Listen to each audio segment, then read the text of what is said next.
El tema que vamos a ver hoy es estrés y como pueden observar en estas imágenes, la mayoría de los animales, ya sean animales de producción, animales de trabajo, como aquellos caballos de tiro, animales de compañía como son los perros y los gatos, todos ellos están expuestos a estímulos exógenos permanentes que alteran su bienestar, es decir, alteran su equilibrio interno, en definitiva van a alterar su homeostasis.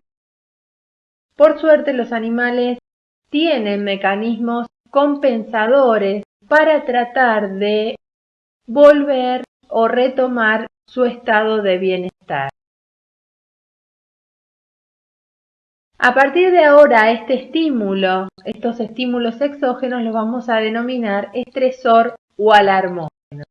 Es decir, el estresor o alarmógeno es cualquier estímulo que puede alterar la homeostasia del animal, es decir, pone en una situación de tensión orgánica al animal.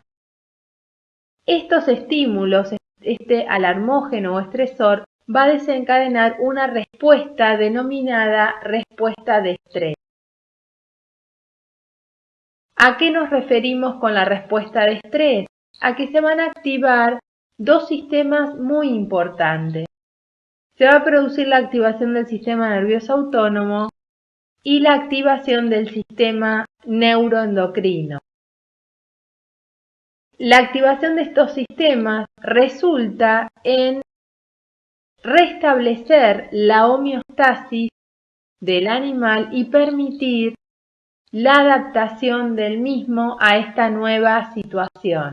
Es decir, tratar de que el animal restablezca la situación de bienestar.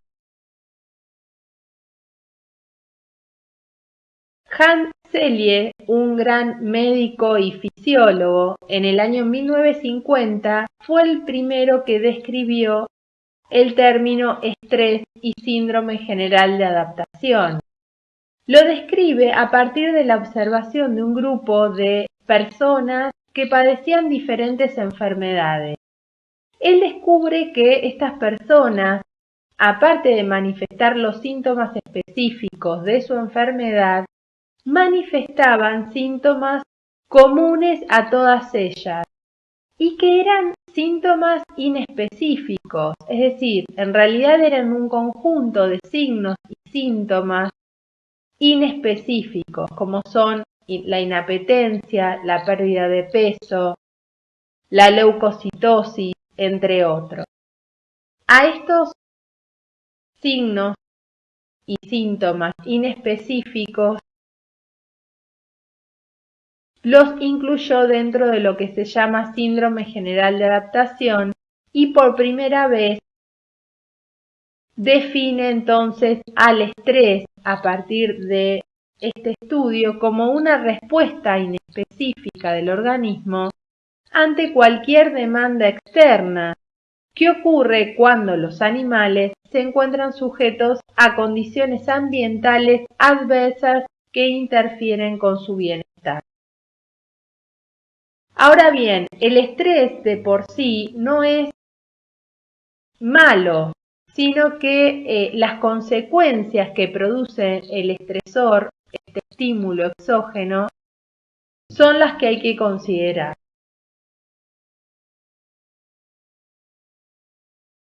Cuando el estímulo que recibe el animal potencia respuestas fisiológicas en el organismo, sin producir efectos adversos, vamos a denominarlo eustrés.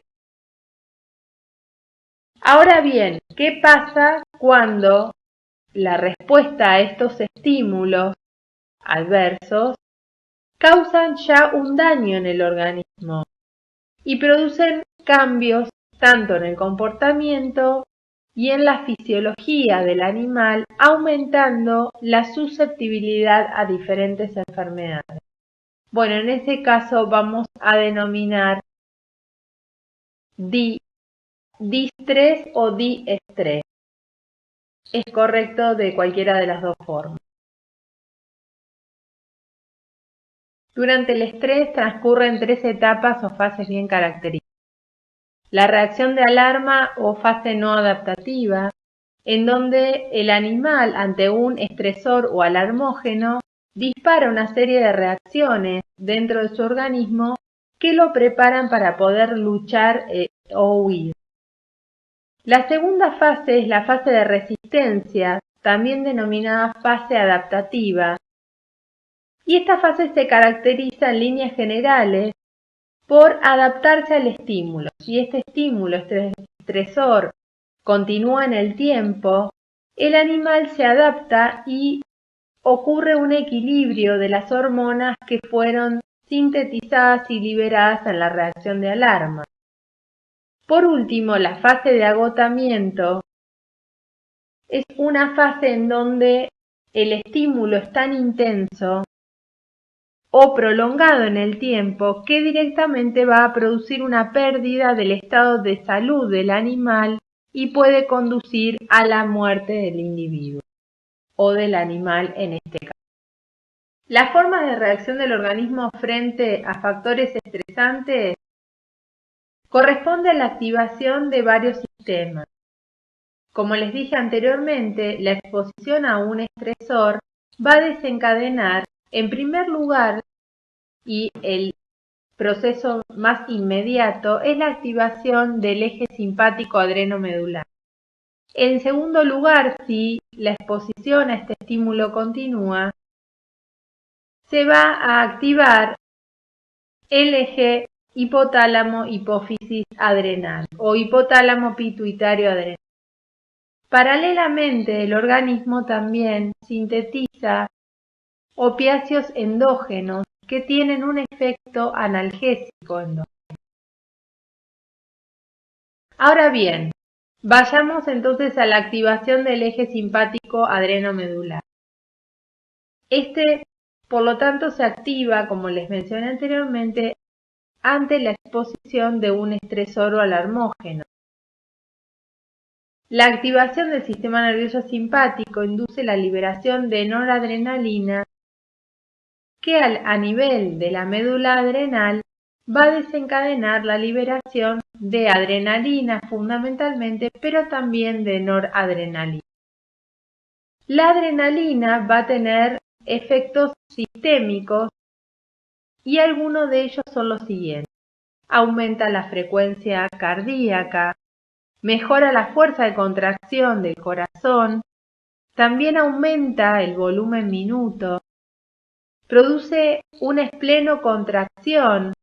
¿Para qué? Para que haya una mayor disponibilidad de glóbulos rojos y por lo tanto mayor disponibilidad de oxígeno. También a nivel de los pulmones y del sistema respiratorio aumenta la frecuencia respiratoria, favorece y optimiza la hematosis. Y todo esto tiene un objetivo. ¿Cuál es el objetivo? Aumentar el flujo sanguíneo en el sistema nervioso central y los músculos esqueléticos, es decir, actuar sobre aquellos órganos que necesitan estar preparados para reaccionar. En este caso, huir, escapar o luchar. Si bien la activación del sistema nervioso simpático es un proceso adaptativo, puede traer consecuencias perjudiciales para la vida del animal, incluso producir la muerte en el caso de que esta activación sea sostenida en el tiempo. Para eso y paralelamente se activa otro sistema, el sistema nervioso autónomo parasimpático, para contrarrestar y modular la acción del sistema simpático. Por lo tanto, el sistema nervioso parasimpático contrarresta la acción del sistema nervioso simpático. ¿De qué forma? Al activarse el sistema nervioso parasimpático, contribuye en la disminución de la frecuencia cardíaca, también propicia la hipersecreción digestiva, hipersalivación, diarrea, también induce la micción espontánea y la miosis.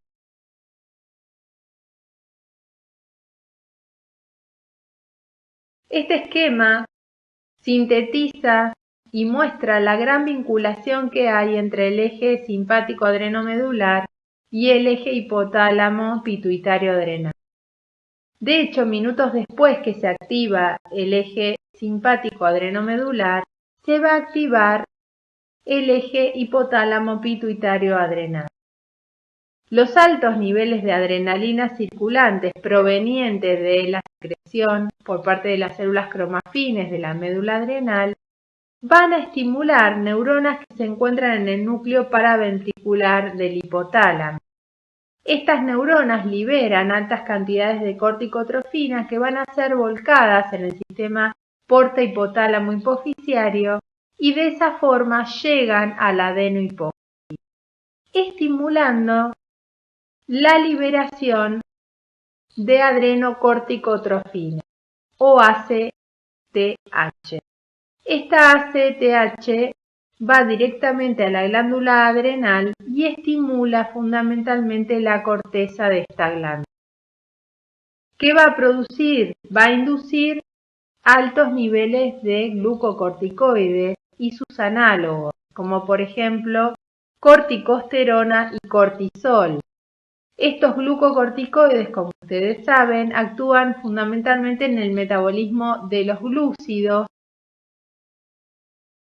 y producen entonces o inducen a que todas las células puedan obtener una mayor cantidad de energía a partir de la alta disponibilidad de glucosa.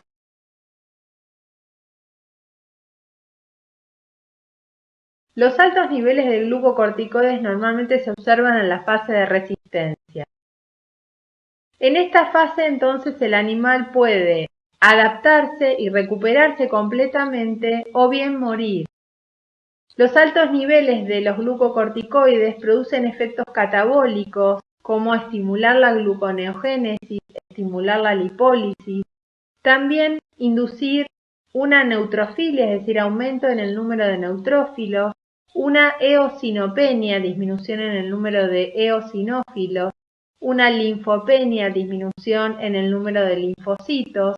Esto trae aparejado una alta susceptibilidad a infecciones por parte del animal. En el caso de que el animal muera, ¿cuáles son los hallazgos anatomopatológicos más relevantes que podemos encontrar?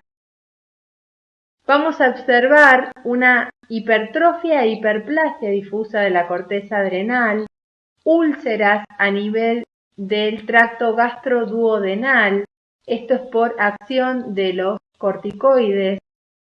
También por acción de los corticoides vamos a tener una atrofia a nivel del timo y otros órganos linfoides. ¿Qué pasa entonces si el estímulo, el estresor o alarmógeno continúa en el tiempo? Podemos pasar a una fase de agotamiento en donde ya las alteraciones son totalmente irreversibles. Prosiguen la acción de los glucocorticoides y los ejes que vimos anteriormente activados, induciendo la secreción y liberación de las diferentes hormonas que ya vimos, y esto hace entonces que finalmente estas alteraciones sean irreversibles y el animal directamente muera. Debido a que muere a una insuficiencia circulatoria en general. ¿Cuáles son los hallazgos anatomopatológicos? Podemos encontrar una necrosis coagulativa y hemorragias a nivel de la corteza adrenal. Las consecuencias del estrés en los animales.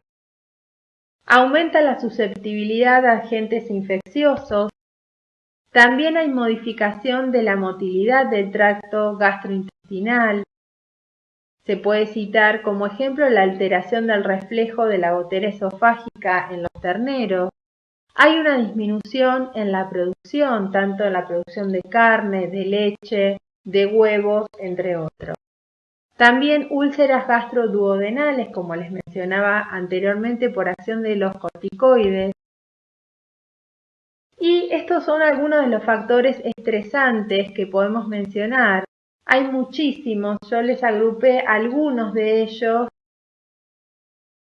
en factores, por ejemplo, ambientales, como pueden ser la humedad, los ruidos, algunos olores, mal sustrato para afirmarse. Eso pasa mucho en los bovinos, que no encuentran un buen plano de sustentación, no encuentran un buen lugar para afirmarse con las pezuñas, entre otros. También tenemos factores psicológicos y conductuales. Los animales también tienen miedo, angustia.